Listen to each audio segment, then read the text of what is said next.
ምንጊዜም ሚዲያ የዕለቱ ጉዳይ ከመጽሐፍት ገበታ፣ ከአድማጮች መድረክ መስታወት፣ የቅዳሜ ወጎችና የተወልደ እንግዳ መደበኛ ዝግጅቶቻችን ናቸው። 703 475 6309 ስልካችን፣ ምንጊዜም ሚዲያ @gmail.com የኢሜል አድራሻችን ነው። ሰብስክራይብ በማድረግ ቤተሰብ ይሁኑ። ምንጊዜም ኢትዮጵያ። ሰላም ጤና ይስጥልኝ። ዓለም አቀፉ የሰራተኞች ቀን ዛሬ ሚያዝያ 23 ቀን 2018 ዓ.ም የሰራተኛው መብት መከበር ለኢንዱስትሪ ሰላምና ለምርታማነት መሰረት ነው በሚል መሪ ቃል እየተከበረ ነው። በዝግጅቱ ላይ የኢትዮጵያ ሰራተኛ ማህበራት ኮንፌዴሬሽን ፕሬዝዳንት አቶ ካሳሁን ፎሎ ኢሰማኮ የኢትዮጵያ ሰራተኞች ተደራጅተው መብታቸውንና ጥቅማቸውን እንዲያስከብሩ እያደረገ ያለውን ትግል እንደሚቀጥል መግለጻቸውን ከየሰራተኛ ድምፅ ዘገባ ለመረዳት ችለናል። አቶ ካሳሁን የዝቅተኛ ደሞዝ ወለልን የሚወስን ቦርድ ለማቋቋም ለሚኒስትሮች ምክር ቤት የቀረበው መመሪያ ተግባራዊ እንዲሆን መንግስት ትኩረት ሰጥቶ ደንቡን እንዲያጸድቅ ጠይቀዋል። የመደራጀት መብት እንዲከበርና የፍልሰተኛ ሰራተኞችን መብቶች ላይ የወጡ ዓለም አቀፍ ስምምነቶች አገራችን ተቀብላ እንድታጸድቅም አሳስበዋል። ያ ትውልድ በተሰኙት መጽሐፎቹ በይበልጥ በዚህ ትውልድ የሚታወቀው የኢህአፓ አመራር የነበረው አቶ ክፍሉ ታደሰ ከዚህ ቀደም በነበረን ቆይታ የቀድሞ የሰራተኞችን ትግልና እንቅስቃሴ እንዲህ ተርኮልን ነበርና ቀኑን በማስመልከት ልጋብዛችሁ። የቀድሞ የኢትዮጵያ ሰራተኞችን ትግል ቃኝታችኋልና እንግዲህ ሁሉንም በዚህ ፕሮግራም ማቅረብ ባይቻልምም ባያስፈልግምም እንደው የተወሰኑትን ለመነካካት በተለይም ደግሞ ከኢትዮጵያ ሰራተኞች እንቅስቃሴ ጋር ተያይዞ ያለውን ራስ ተሳታፊ የነበርክበት ኢሳማ ነበርና ስለሱ እስኪ ጥቂት በለን። እሺ፣ በመጀመሪያ ደረጃ እንግዲህ የኢሳማን የኢትዮጵያ ሰራተኞች አንድነት ማህበር ትግልን ማንሳት የሚያስፈልግበት ምክንያት አንዱና ዋነኛው ምክንያት የህዝባዊ እምቢተኝነት በሚገባ በስራ የዋለበት ሰራተኛው ሲጀመር ከመፈጠሩ ጊዜ ጀምሮ እስከ መጨረሻው ድረስ ብዙ ውጣ ውረዶች አሳልፏል። ብዙ ችግሮች ወርደውበት እነኛን ችግሮች ተሸክሞ ለማቃለል ሞክሯል እና እነኛን ሊያደርግ የቻለው በተለያየ ጊዜ የተለያየ ዘዴዎች በመጠቀም ነው።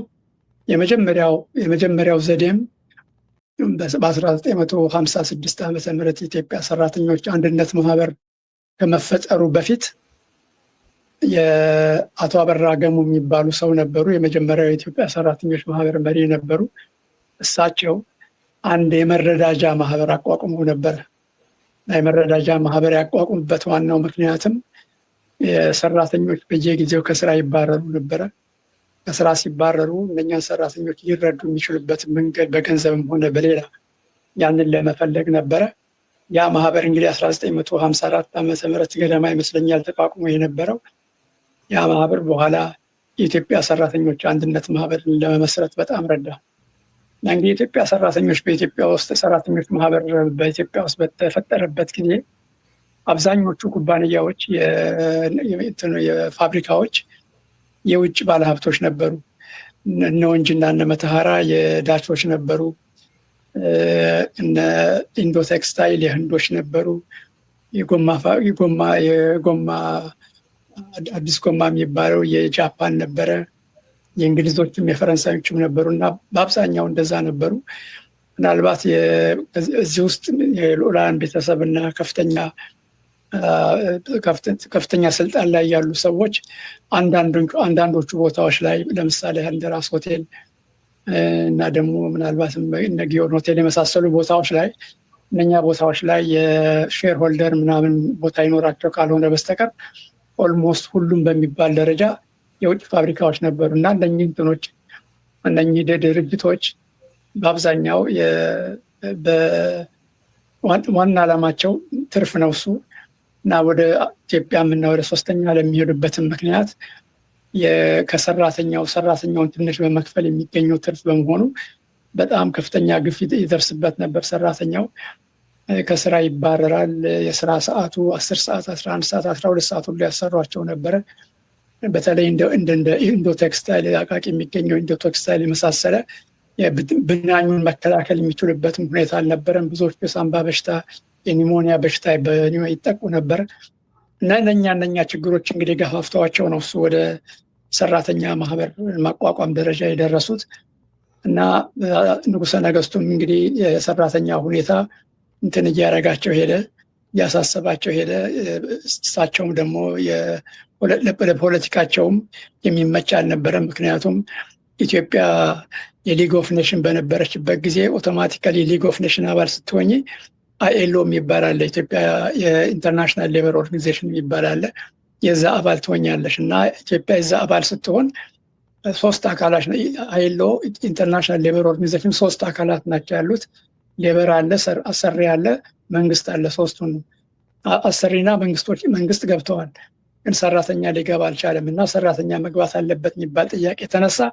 ሰራተኛ እንዲገባ ደግሞ ማህበር አለው የሚባልም ጥያቄ ተነሳ። በዚሁ ጊዜ አካባቢ ደግሞ ኢትዮጵያ ውስጥ የአፍሪካ አንድነት ይቋቋም ነበር። ይቋቋም በነበረበት ጊዜ ብዙዎቹ የአፍሪካ አንድነት ድርጅትን የመሰረቱት ብዙዎቹ የአፍሪካ መሪዎች የሌበር መሪዎች ነበሩ። ለምሳሌ ቶም ምቦያ የኬንያው አሁን ልጁ በኋላ ላይ ሊመረጥ ሞክሮ ነበር። እነሱ ሌሎቹም እንደዚሁ የሰራተኛ መሪዎች ነበሩ እና የኢትዮጵያ ሰራተኞች ማህበር የትኛው ነው ብለው ጥያቄ ማቅረብ ጀመሩ። የኢትዮጵያ ሰራተኞች ማህበር ኢትዮጵያ የላትም አልነበራትም በዛ ጊዜ። እነኝ ሁሉ ገፊ ምክንያቶች ሆነው እንትን አደረጉ። ሰራተኛው እንዲቋቋም ተደረገ። የሰራተኛ ማህበር እንዲቋቋም ተደረገ። ሰራተኛው ማህበር እንደተቋቋመ በጣም ብዙ ማህበራት ተፈጠሩ። እኛ ብዙ ማህበራት እንደተፈጠሩ አሰሪዎቹ በተለይ እነኛ የውጭ ኩባንያዎቹ ጥያቄ መጠየቅ ሲጀምሩ ደስተኞች አልነበሩም። ሰራተኛ ማባረር ቀጠሉ። ብዙ ሰራተኞች ተባረሩ እና በዚህ ጊዜ የዛን ጊዜ አቶ መኮንን አብርሃም መኮንን ይባላሉ ፕሬዚደንት ሆነው የተሾሙ የነበሩት። እሳቸው የሰራተኛውን ካነጋገሩ በኋላ በሰራተኛው ላይ የሚደርሰውን ግፍ እንትን ካደረጉ በኋላ መጨረሻ ላይ ሰራተኛው የኢሳማ የምክር ቤት ጋር ተመካክረው የሌበር እንትን የስራ ማቆም አድማ ለማድረግ እንትን ይወስናሉ።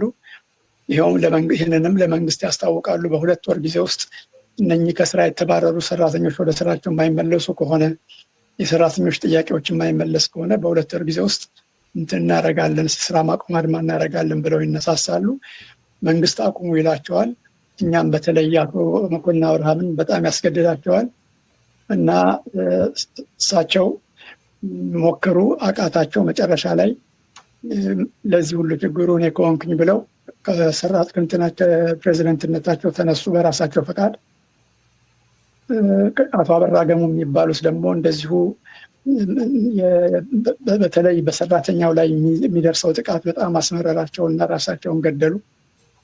ሱሳይድ ኮሚቴ አደረጉ እና በዚህ መካከል እንግዲህ የኢትዮጵያ ሰራተኞች ምክር ቤት ከነ አቶ መኮንን ከአመራርነት ከተወገዱ በኋላ እና አቶ አበራ ገሙ ከሞቱ በኋላ በጣም መዳከም ጀመረ። የዛ ጊዜ አመራር የነበሩ ሰዎች ምንድነው ስሙ ከመንግስት ጋር ተደራድሮ ከመንግስት ጋር ተስማምቶ መስራትን መረጡ እና በዚህ መካከል በሰራተኛ ውስጥ ሁለት እንትን ተፈጠረ። አንድ ከመንግስት ጋር የሚሰሩ እንግዲህ በዛ ጊዜ ሌበር አሪስቶክራሲ ይሏቸዋል። ትክክል ይሁን ስሙ አላውቅም ይባል ነበር። ሌላው ደግሞ በፋብሪካ ደረጃ ያሉ የማህበር መሪዎች በርከት ያሉ ናቸው። የማህበር መሪዎች በእነሱ መካከል ትንቅንቅ ተጀመረ። ይህ ትንቅንቅ ከ1958-57 ዓመተ ምህረት ጀምሮ እስከ 1966 ዓመተ ምህረት ድረስ ዘለቀ። ለ1966 ዓመተ ምህረት የእንቅስቃሴው ሲነሳ ሰራተኛው ገና እግርና እጁ ታስሮ ነበርና ብዙ መንቀሳቀስ አይቻልም። በኋላ የተለያዩ ጥረቶች ተደርገው በአንድ በኩል እነኚህ ከመንግስት ጋር ይሰሩ የነበሩት፣ በሌላ በኩል ደግሞ በፋብሪካ ደረጃ የሰራተኛ መሪ የነበሩት መካከል ውይይት አካሂደው በዚህ በአሁኑ ሁኔታ በጋራ አንድ ነገር ማድረግ አለብን ተብሎ መጋቢት 1966 ዓመተ ምህረት የኢትዮጵያ ሰራተኞች አንድነት ማህበር ስትራይክ አደረገ። 4 ቀን ስትራይክ አደረገ። ያ ስትራይክ መደረጉ የትግሉን አቅጣጫ እጅግ በጣም በሆነ መንገድ ስር በሰደደ መልክ ጠቀመው ማለት ነው። እንግዲህ በ1966 ዓመተ ምህረት ሁላችንም እንደምናውቀው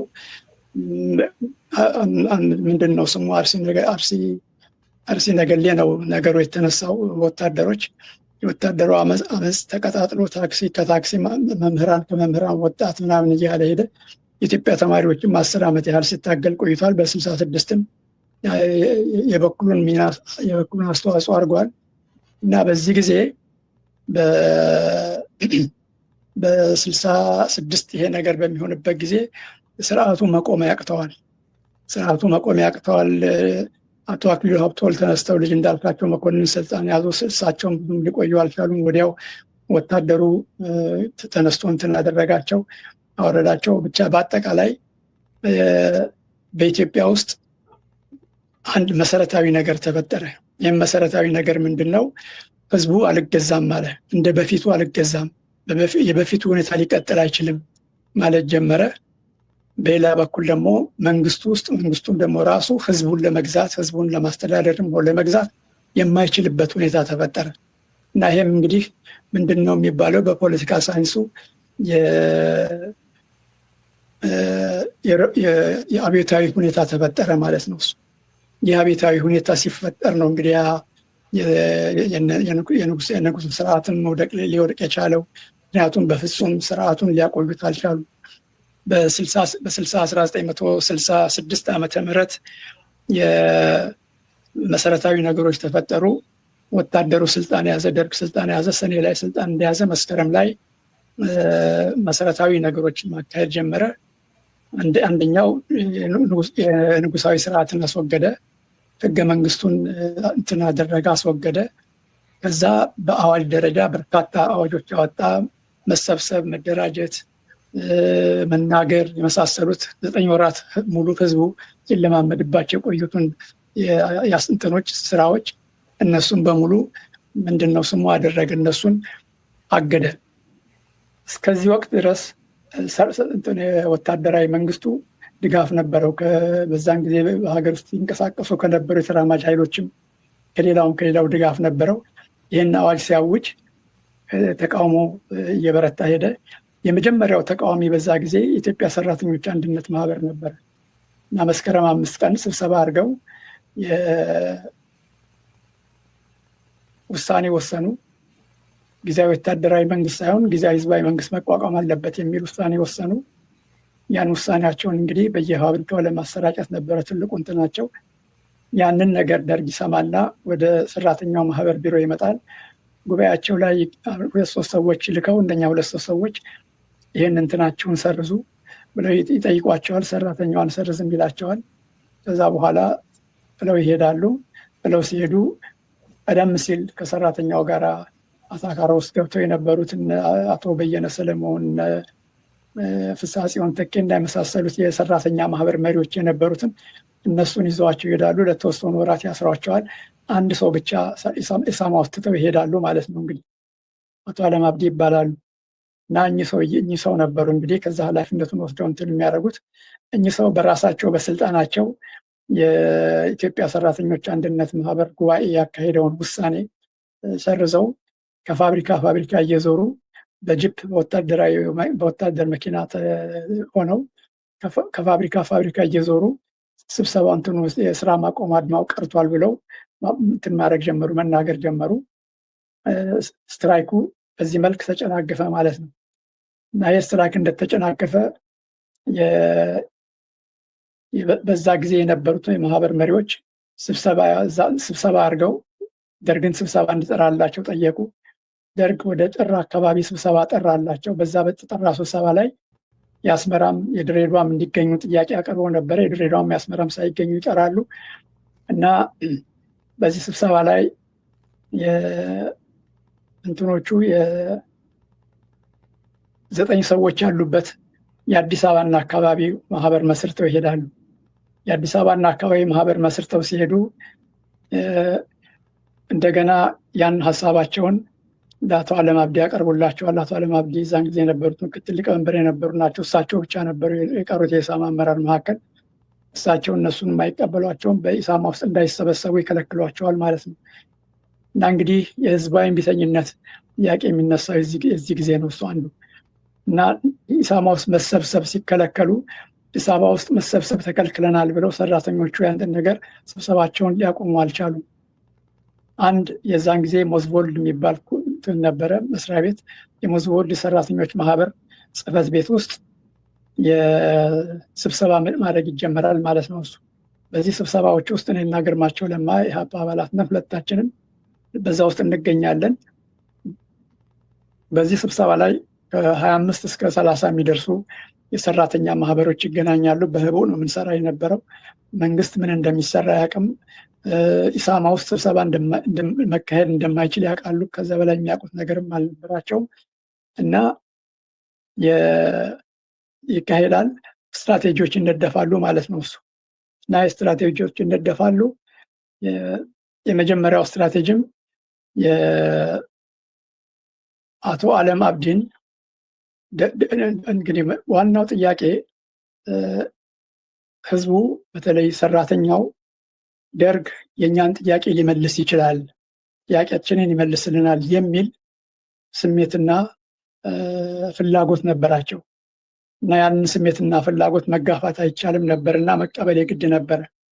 እና በዛ መሰረት ምን መደረግ አለበት የሚባል ውይይት ይነሳል። በዛ ምን መደረግ አለበት የሚባል ውይይት ሲነሳ ይሄ ሰውዬ የሰራተኛ ወዳጅ ሳይሆን የሰራተኛ ጠላት ነው፣ ሰራተኛን የሚበድል ሰው ነው። ስለዚህ ደርግ ስላላወቀ ነው ይህን ነገር ለዚህ ሰውዬ ድጋፍ የሚሰጠው። ስለዚህ ይህን ሰውዬ ይዘን ለደርግ እናስረክበው የሚባል ጥያቄ ተነስቶ ስምምነት ይደረስና ጉባኤ ይጠራል። ጉባኤ ከመደረጉ በፊት 33 የሚሆኑ ሰራተኛ ማህበር መሪዎች መጥተው ኢሳማን ይቆጣጠራሉ። አቶ አለም አብዲ ቢሮ ሲገቡ እሳቸውን በቁጥጥር ስር ይውላሉ። ከዛ በቁጥጥር ስር እንደዋሉ እንዴት እንደሆነ በማይታወቅ መንገድ የ5ኛ ፖሊስ ጣቢያ አዛዥ ወደ ኢሳማ አዳራሽ መጥተው ሰውየውን አውጥተው ይወስዳሉ። እኛም ልናስረክባችሁ ነበረ፣ እንኳን መጣችሁ እናወሰዳችሁ ይላሉ። ኤኒዌይ ጥያቄ ወደ ደርግ ይደርሳል። የዚህ ጊዜ የደርግ አባላት ሻምበል ወር ሻለቃ ተሰማ ደሬ ነበር፣ ብቻ የደርግ አባላት 3 የደርግ አባላት ይመጣሉ። እነሱ መጥተው ንግግር ያደርጋሉ። ንግግር አድርገው እነሱ አይደሉም የመጡት። የዛ ጊዜ መሪዎቹ ይጠሩና ሰራተኛ መሪዎች ይጠሩና ወደ ቤተ መንግስት እንዲሄዱ ይደረጋል።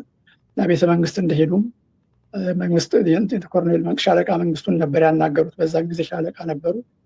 እሳቸው ንግግራቸውን ከሰሙ በኋላ ዘልፈው ሰድበው ምናምን ያባሯቸዋል። የዛ ጊዜ መጥተው ተመልሰው ስብሰባው አልተበተነም ነበርና እነኚህ የሰራተኛ መሪዎች ተመልሰው ለሰራተኛው ከሻለቃ መንግስቱ ጋር የተደረገውን ውይይት ይነግሯቸዋል። እንደዘለፏቸው አቶ አለም አብዲ ሰራተኛ ማህበር መሆናቸውን እንዳደረጉ እንዳጸደቁ ይነግሯቸዋል። ሰራተኛው ይበሳጫል። ከዛ ሌላ ስብሰባ እንጠራለን ብሎ ቀን ቆርጦ ይነሳል። እንግዲህ አሁንም በዚህ ጊዜ ኢሳማ ውስጥ መሰብሰብ አይቻልም፣ ተከልክሏል። ለዚህ ሌላ የተለመደውን ስብሰባ ሞዝቮልድ ሰራተኞች ማህበር እንትን ውስጥ መደረግ ይጀምራል ማለት ነው። እና ይሄም እንግዲህ ሌላ መንግስትም ሆነ የሰራተኛ ማህበር አመራር አትሰብሰብ ሲል እጅን አጣጥፎ መቀመጥ አይቻልም። ስለዚህ ስለሆነም የተጀመረው ስብሰባ ይቀጥልና ምን እናድርግ የሚል እርምጃ ላይ ውይይት ይደረጋል። ቀጣዩ እርምጃ አቶ አለም ኢሳማን መቆጣጠር አለብን የሚል ጥያቄ ይወሳል። ኢሳማን ለመቆጣጠር እንደገና የአዲስ አበባና አካባቢ ከ100 በላይ የሚሆኑ የፋብሪካ ማህበሮች ናቸው። እንደገና ስብሰባ ይደረጋል ማለት ነው። እሱ ስብሰባ ይደረግና በዛ ስብሰባ ላይ አቶ አለም አብዲ እንዳይገቡ ይደረጋል። ወደ ኢሳማ ጽህፈት ቤት እንዳይገቡ ይደረጋል። እና በዚህ መካከል እንግዲህ መካከል ላይ ለማሳጠር ብዬ አንድ እንትን ተወት አድርጌያለሁኝ። አንድ ኢቨንት በጣም ሜጀር አልነበረም፣ ግን ተወት አድርጌያለሁኝ። በዚህ ጊዜ እንግዲህ ይህንን እሳቸው ውጭ ሆነው እንትን በሚያደርጉበት ጊዜ የሆነ 30 ሰዎች ከአቃቂ ኢንዶ ቴክስታይል ሰራተኞች አምጥተው ምናምን ረብሻ ለመፍጠር ይሞክራሉ። በዚህ ጊዜ ተካት ሁሉ የሚባል የደርግ ሴኩሪቲ ኃላፊ መጥቶ እንትኑን ምንድነው ስሙን ሰአማን ይቆጣጠራል። ከዛ እዛ ተሰብስበው ነበረ። በ10 ደቂቃ ውስጥ ከዚህ ካልወጣችሁ ይላቸዋል። ማርቆስ አጎስ ንግግር ያደረግና አዳራሹን ለቀው ይወጣሉ። በሌላ ዘዴ ትግላችን እንቀጥላለን ብለው ይወጣሉ እና ይወጣሉ። ይሄ እንግዲህ የሚሆነው ወደ ግንቦት ውስጥ ነው። እሱ ግንቦት 13 ወደዛ አካባቢ ነበረ እና በዚህ መልክ እንግዲህ ደርግም እንትን ያወጣል። ምንድነው ስሙ መግለጫ ያወጣል። መግለጫው ይሄ በፊውዶ ቡርዣ ስርዓት ጊዜ የተመሰረተ ማህበር የኢትዮጵያን ተራማጅ ሰራተኛ ሊያደራጅ አይችልም እና ከዛሬ ጀምሮ የሰራተኛ ማህበር ታግደዋል፣ ተከልክሏል፣ በአዲስ እስኪደራጅ ድረስ ታግደዋል በሚል ጥያቄ ይነሳል እና ለተወሰነ ጊዜ ሰራተኛ ማህበሩ ይዘጋል። እንደገና የሰራተኛ ማህበር በደርግ ሲዘጋ ያ ስብሰባ የህቡ ስብሰባ ይቀጥላል ማለት ነው። እየቀጠለ እንግዲህ ህቡ ስብሰባው ወደ እንዳልኳችሁ ከ25 ከ30 የሚሆኑ ሰዎች ማህበር መሪዎች ናቸው የሚሰበሰቡት። ከዛ በየእንትኑ በየአካባቢው የጉለሌ ሰራተኞች ማህበር፣ የነፋስ ስልክ ሰራተኞች ማህበር፣ የአቃቂ ሰራተኞች ማህበር እንትኖች አሉ፣ ብራንቾች፣ ቅርንጫፎች አሉ እና ያ አካል የሚወስናቸው ነገሮች ወደ እነዚህ ቅርንጫፍ አካሎች ይተላለፉ ነበር እና ኢሰአማን ተዘጋ። በአጭር ጊዜ ውስጥ የስራ ማቆም አድማ ለመጥራት ከፍተኛ ዝግጅት ይደረጋል። በተለይ ዝግጅቱን ደግሞ የሚያቀጣጥሉት ራሳቸው የደርግ አባላት ናቸው። በየቦታው የሄዱ ኢሰአማን መዝጋታቸው ብቻ ሳይሆን ኢሰአማን ማድረጉን ድርጅቱ መዘጋቱን ከነጭራሹ ድርጅቱ መፍረሱን ይነግሯቸዋል። ሰራተኛ በዚህ ጊዜ ይበሳጫል እና የስራ ማቆም አድማ ለማድረግ ዝግጅት ይጀመራል። መረጃው ይደርሳቸዋል። ስራ ማቆም አድማ ሊደረግ እንደታሰበ ሲያውቁ የዛ ጊዜ ወደ ከፍቱታል። ወደ ከፍቱና ስሙን ሰራተኛው እንዲሰበሰብ ይጠራሉ ማለት ነው። እሱ እንዲሰበሰብ ይጠራሉ። እንዲሰበሰብ ጥሪ ያደርጋሉ። ተሰበሰበ ሰራተኛው። እነሱ እንኳን በራሳቸው አመራር በፓርላማ ውስጥ ነበር እንዲሰበሰብ የፈለጉ የነበሩት። ሰራተኛው መጀመሪያ እንሰብሰብና እንትን እንል ይላል። እንሰብሰብ እንጂ ከተሰበሰበ በኋላ ችግር የለውም ይላል። ይሰበሰባል። እኛ ፓርላማ እንሰበሰብም፣ የራሳችን ጽህፈት ቤት አለ፣ ጽህፈት ቤታችን ነው የምንሰበሰበው ይላል አንደኛ። ሁለተኛ የቼር የሚያደርጉት ኮሎኔል ብርሃኑ ባየህ ነበሩ፣ በደርግ የተመረጡት። እኛ የራሳችን ሊቀመንበር አለ፣ ሊቀመንበራችን ማርቆስ አጎስ ነው፣ ውስጡ ሊቀመንበራችን ንግግር ሊያደርግልን የሚችለው ይላሉ። አቶ ብርሃኑ ባየ ትንሽ ንግግር እንዲያደርጉ ይፈቅዱላቸዋል እና ቢሮችን ሄደን ቢሮችን ውስጥ የራሳችን ሊቀመንበር ንግግር ያደርግልናል ይላሉ። ሶስተኛ ኢሰአማን በዘጉበት ጊዜ የተወሰኑ ሰራተኛ ማህበር መሪዎችን አስረው ነበረ። የሰራተኛ መሪዎቹ ተፈተው እኛ ጋር ካልመጡ በስተቀር ይህን ነገር አንቀበልም ይላሉ። እነሱም ይለቀቃሉ። ሁሉንም ነገር እንትን ያደርጋሉ፣ ስተራኪ ያደርጋሉ ብለው ስለፈሩ ማለት ነው። እንግዲህ እዛ ለመጀመሪያ ጊዜ በኢትዮጵያ ታሪክ ውስጥ እንግዲህ ግንቦት 17 ወደዚህ አካባቢ ስብሰባ ይደረጋል።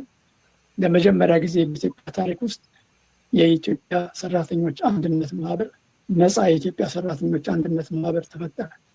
ይህ አንድነት ሰራተኞች ማህበር ለ3 ወር ነው የቆየው በኢትዮጵያ ታሪክ ውስጥ። መጀመሪያም በንጉሱ ጊዜም አልነበረም፣ በደርግ ጊዜም ለ3 ወር ያህል ቆየ። ከዛ በኋላ በህወሓት ዘመነ መንግስት፣ በኢህአዴግ ዘመነ መንግስት ነፃ የኢትዮጵያ ሰራተኞች ማህበር አልነበረም። በአብይ ዘመነ መንግስት ነፃ ሰራተኞች ማህበር አልነበረም። የኢትዮጵያ ሰራተኞች ለ3 ወር ብቻ ነው በ62 ዓመት እድሜ ውስጥ በነፃነት ሊሰራ የቻለው።